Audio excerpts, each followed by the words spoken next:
দেখুন বন্ধুরা, আমার বাড়িতে না অতিথিরা এসেছিল, সেই জন্য অনেকটা রস জমে গেছিল। এবার রসটা ফেলে নষ্ট করব, আমার ছেলে খুব চিটকুড় আছে না, চিটে গুড় আর কি বলা হয়, সেটা খেতে খুব পছন্দ করে। তাই আমি রসটাকে ভালো করে জাল দিয়েছি। দেখুন এরকম বুটবুটি কাটবে।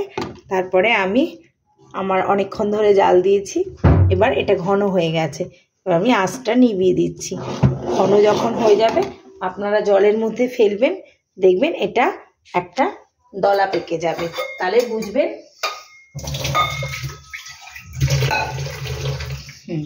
জলের মধ্যে ফেললে একটা দলা পেকে যাবে, তখন বুঝবেন যে এটা হয়ে গেছে। আমি এবার এই মগের মধ্যে জল রেখেছি, এইবার আমি এটা একটুখানি একটা ফেলবো। দেখুন এই যে জিনিসটা থিতিয়ে গেল, মানে ছড়ালো না, তার মানে এটা এবার হাত দিয়ে দেখুন, এই দেখুন, দেখেছেন এরকম হয়ে যাবে, তার মানে আমার চিটে গুড়টা রেডি হয়ে গেছে। এবার আমি থালায় একটু সাদা তেল মাখাবো। এই যে থালায় সাদা তেল মাখাচ্ছি, আপনারা দেখুন।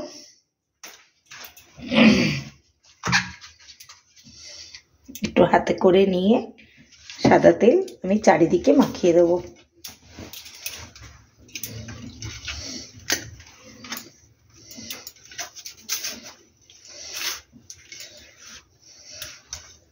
একটু ঘুরিয়ে ঘুরিয়ে চারিদিকটা সাদা তেলটা মাখাচ্ছি।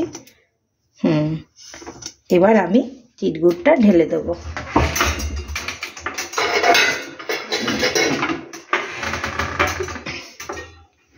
চিটগুড়টা আমি এবার ঢেলে দিচ্ছি। দেখুন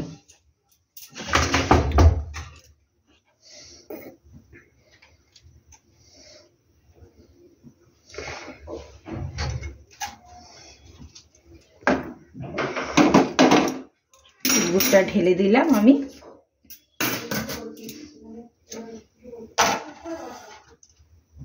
একটু চারিদিকে ছড়িয়ে দিই, গোল মতন হয়ে যাক।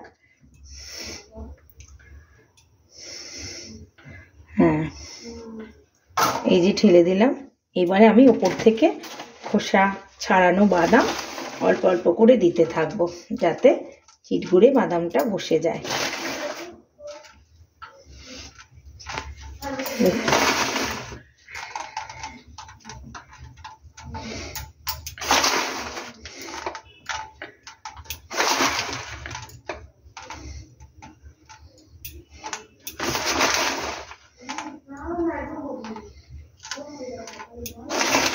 একটু বাদাম বেশি পড়লে মুখে ভালো লাগবে খেতে, তাই একটু বাদাম বেশি করেই দেব।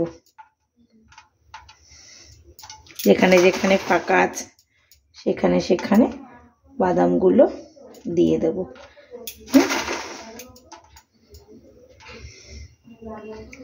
এটা ঠান্ডা হতে মিনিমাম আধ ঘন্টা লাগবে। আধ ঘন্টা বাদে এটা আমি তুলে ফেলবো। দেখুন বন্ধুরা, আমার চিটগুড় কিন্তু রেডি হয়ে গেছে। আধ ঘন্টা বাদে আমি এটাকে যখন ভাঙবো আপনাদের দেখাবো। ঠিক আছে, দেখুন আমি সেই চিটগুড়টা বানিয়ে ফেলেছি। 1 ঘন্টা মতন এটাকে রেস্টে রাখলাম। এবার আমি ফিরে এসেছি, এই চিটগুড়টাকে তুলে দেব। আচ্ছা, এটা তোলার পরে আমি সংরক্ষণ করে ফ্রিজে রেখে দেব।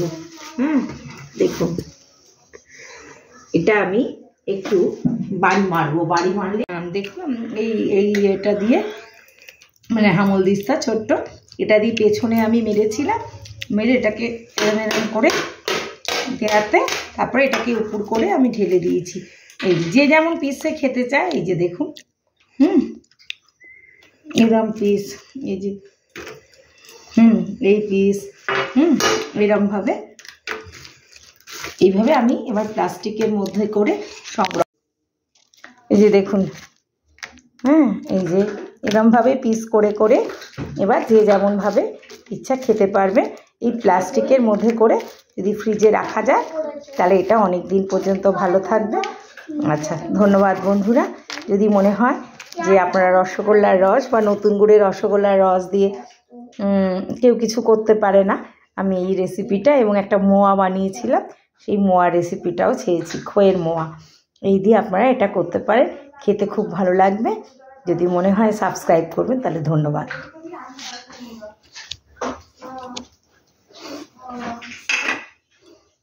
হ্যাঁ দেখুন, আমার যেটুকুনি গুড় অবশিষ্ট ছিল বাটিটায়, সেই বাটিটা দিয়ে আমি করেছি। এই গুড়টা দিয়ে একটু খই দিয়ে দিয়েছি, নষ্ট করব কেন, খই দিয়ে আমি একটু খইয়ের মোয়া বানিয়ে দিয়েছি। দেখুন এই যে খইয়ের মোয়া তৈরি করে ফেলেছি। আর এইগুলো ঝুড়ো হয়ে গেছে, এগুলো বাচ্চারা খেয়ে নেবে। এই মোয়াগুলো আমি বাকি গুড়টা দিয়ে তৈরি করে ফেললাম, মানে নষ্ট করলাম না রসটা। হ্যাঁ, যাই হোক, আপনাদের ভালো লাগলে আপনারাও এইভাবে করে খেতে পারেন। বাচ্চারা বেশ খইয়ের মোয়া খেতে পছন্দই করে বা খইয়ের উপড়া খেতে ভালোবাসে। তাই যদি আপনারা এইভাবে করতে চান করতে পারবেন, খেয়ে দেখবেন, ভালোই লাগবে। ধন্যবাদ।